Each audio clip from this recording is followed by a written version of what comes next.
This is Jackie Kennedy. I heard that there is a new hobby that women are trying out throughout the American population called a fashion haul. I being the not designated, but a style icon to the American people, by the American people telling me that I am such a style icon. I've been encouraged by my friends here at the White House to make my own fashion haul. I won't be trying these clothes out though. I thought I'd rather just show you them in their unworn state and do my best to combine and show my own tips and styles that I can offer to the American people. Now, the first tip that I have is more of a quiet tip, one that's a little more on the quiet side, because, well, as the American people know, there is a taboo within our culture that dictates that a woman shouldn't bring attention to her body, but I've always found that the collarbone is a beautiful and quite a built-in accessory, if I can say so myself. So what I try to do is that whenever I go out, I try to wear a collar that accentuates or shows off my collarbone to promote my built-in accessory, as I would put it. But that is my first tip for the American people. It's just to show off your neck, so that way you can show off the slenderness or the collarbone and whatnot. I find it's a very pretty way to sort of show off your own body, but once more, it is a bit of a taboo within our culture to show off one's body, so do so with your own discretion and try to keep the tip a little secret. The next tip I have is don't be afraid to wear bright colors. Let me show you what I mean. Here I have with me a dress made by a designer. I won't say the name. Let me see. Actually, I will say the name if I can. No. Can't find the name of the brand. I think it's Chanel, but I could be mistaken. So, as you can see, this is going to be aired and broadcasted as being black and white, so this is a bit silly for me to say wear bright colors when broadcasting in black and white, but this is a mustard colored dress, or yellow for the male viewers watching that don't specify colors. So this is going to be a mustard colored dress, or yellow, and with yellow you obviously become quite an attraction within any social gathering. What happens with yellow is that it is such a attention-grabbing color that you immediately become the belle of the ball. This has an ornate trim. It has this pattern. I'm quite fascinated with this pattern. This is why I like this dress so much. As you can see, it's quite loose-fitting. The sleeve is very loose, as is the body itself, and this will be carrying into our third tip. But for right now, let's just focus on this dress. Now for this dress, I like rubbing my fabrics. It keeps it a little more of a warm feeling. I like putting my own little warm touch within the White House. As you know, and as the American people know, that I've decided to style up the White House in a more homey sort of environment, so that way whenever the students of schools come along to visit the White House on field trips and whatnot, or just families coming by for vacation, they can feel at home and welcomed within the White House, as the American people should feel. When I got here, it was kind of more of a cold feeling, a cold sensation, as if I were walking into a museum rather than a home. It is the White House, where people consider it a home for the 4 years or 8 years of their president's term, depending on who you're married to. Now, let me just rub it a little bit just to give it that warm feeling. the women of America can do this at their own prerogative. This would constitute a bit of ironing if you keep doing this. So, once more, to your own prerogative, you do this as well, but it might add on to the domestic duties in the end. Now, let me just zip this up because it's quite open. There we go. So once more, this dress is loosely fit. It doesn't hug the body, it doesn't hug the form, as is the fashion of the counterculture going on around now. People are wearing brighter colors and their dresses are loosely fit, or they're not present, that is quite the polar opposites of one another. But I do love these loose-fitting dresses, or those dress suits. Those are also my favorite. I got a pink one recently with a little pillbox, as is my little signature that people associate me with. But going back to this pattern, oh, the American people can't note the pattern. Here, let me see if I can. There we go. So as you can see, it's more of a floral sort of pattern. It's also mustard color. It goes along well with the color of the dress. And the trim is exquisite, to say the least. It really gives it a nice design, because as you can note, this dress, though mustard color, is quite plain other than the color of the dress itself. So when you add a trim onto it that has such an ornate pattern, you really spice up the dress even more. And so when people give you, their attention when you walk into any social gathering wearing a loose-fitting mustard dress, when they notice the trim on the bottom, that is really the detail that I find exquisite. I would suggest, I was actually the one who added this trim on, though I bought this dress and whatnot, and is a brand name. I don't mind altering my dresses to make them a little more interesting or homey or just beautiful, very beautiful. So I would encourage the American woman to apply their skills to their dresses as well, and make sure that they are all that their wardrobe matches their tastes or personality, or makes them a little more interesting, because it is such a simple thing that you can do to make your clothes a little more vibrant. But anyways, my second tip was wear vibrant colored clothes at times. Other times, of course, you can match up your dresses or rather, change up your outfits. That way there's variation to your dresses. Now, let me just put this dress to the side. So, first tip, just to recap, show off the collarbone and your neck. So that way, your neck and collarbone can draw attention. You can get attention to your neck and collarbone. Those are undervalued, underestimated, and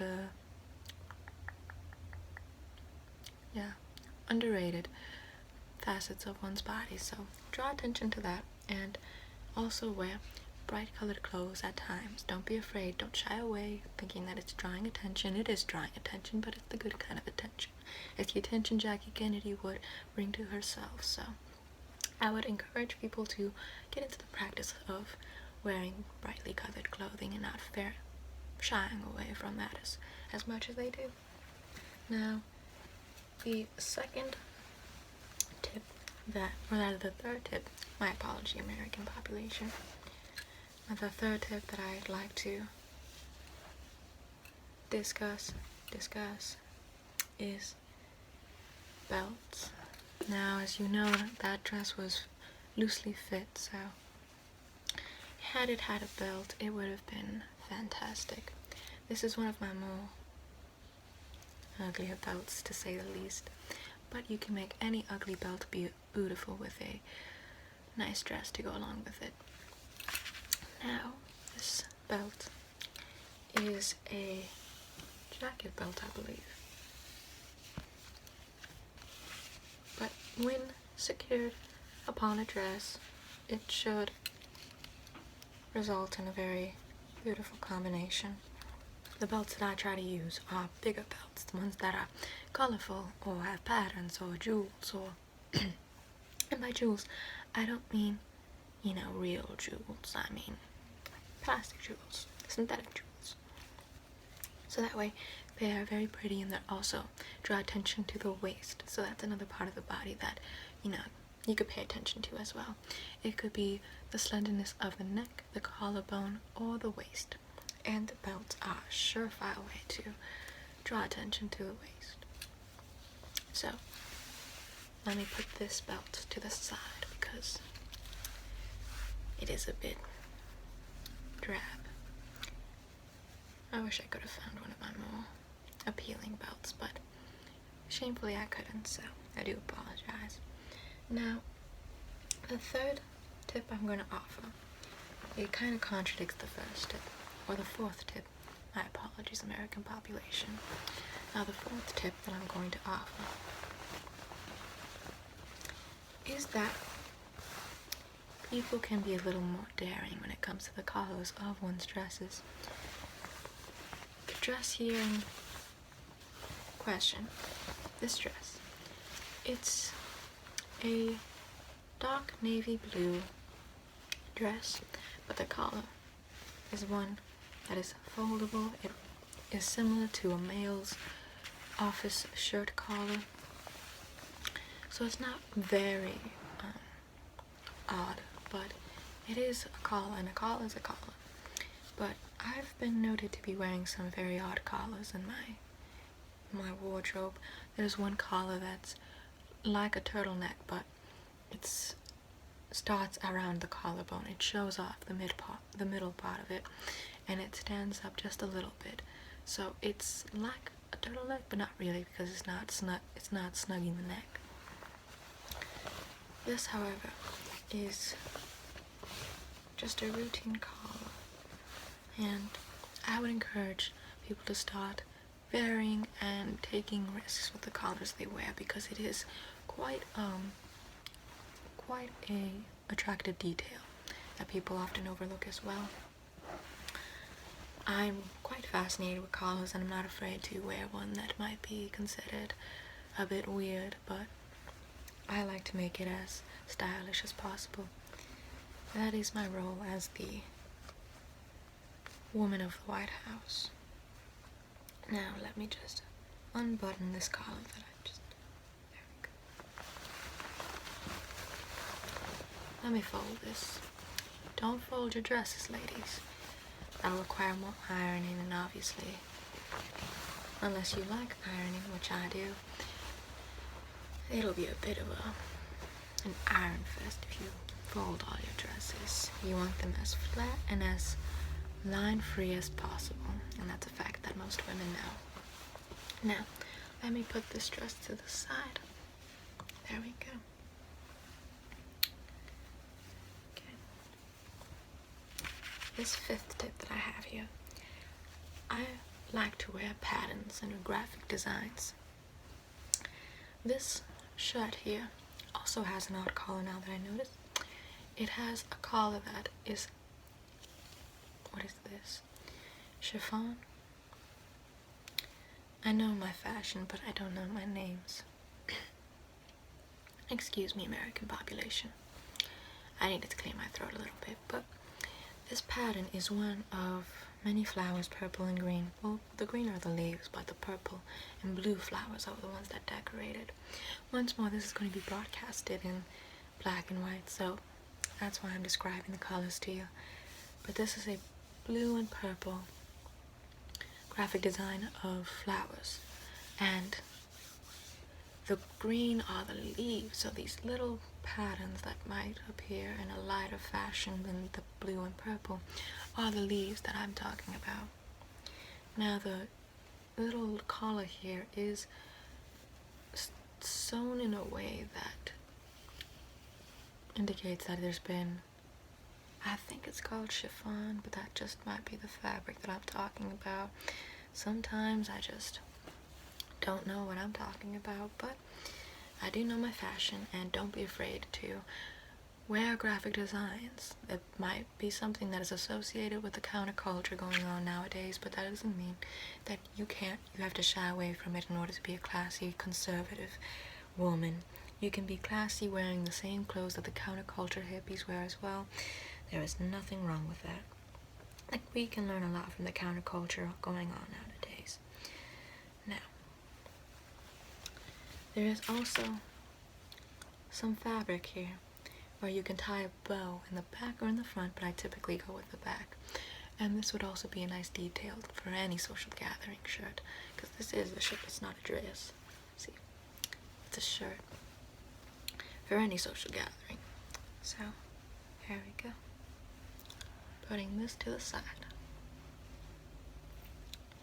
And now for the last tip that I have. It is one that wouldn't really surprise anyone.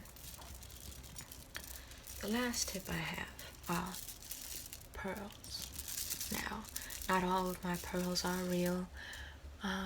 Here are some pearls that I'm wearing. Could be real, could not be real. But I'm not going to be divulging that information. This is another necklace of pearls. It's another one that I quite like because there's a little ball of diamonds, which I'm also not going to be telling you if it's real or not, dotting the string, or the chain rather. So it's quite an interesting wear, especially since let me bring it back, especially since the ball tends to be offset, so when you put it on, the ball tends to go to either side instead of going down the middle.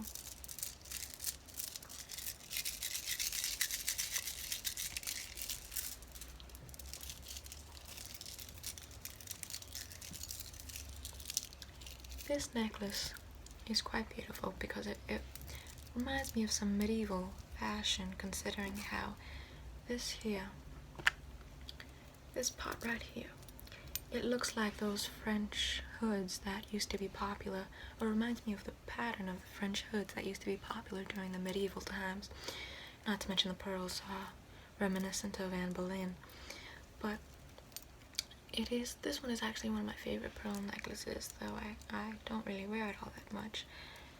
It has a silver intertwined pattern as the pendant-esque sort of attractive piece to the necklace, and the rest are pearls tightly sewn together. So you can't even see a little chain that is hidden within. It's a piece that I definitely like, but once more, just the basic necklace of pearls like I'm wearing here will do, and I do strongly encourage women to wear pearls because they are quite beautiful, though not underrated, of course. Even if they're fake, don't shy away from them. Even if they're fake, they still look like pearls and they get the job done. Now this is a long string of pearls. These I got at a Mardi Gras festival when we visited New Orleans during the presidential campaign. They're also white, but they look like pearls. And these are also some pearls that I wear on occasion, even during some public appearances. So, if I can wear white Mardi Gras beads, I'm sure the American population can find some affordable fake pearls and not shy away from their plasticity.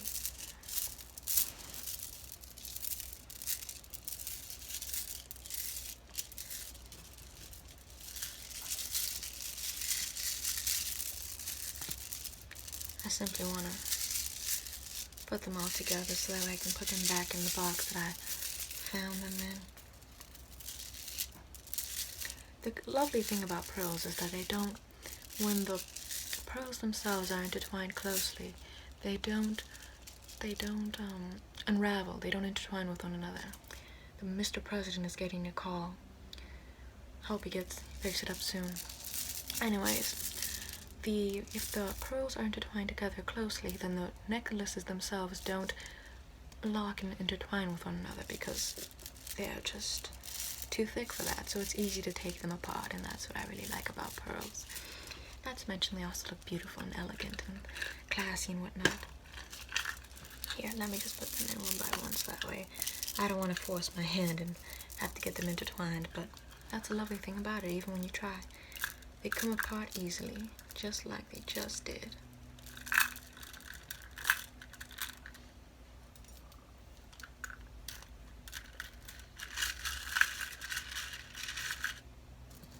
There we go.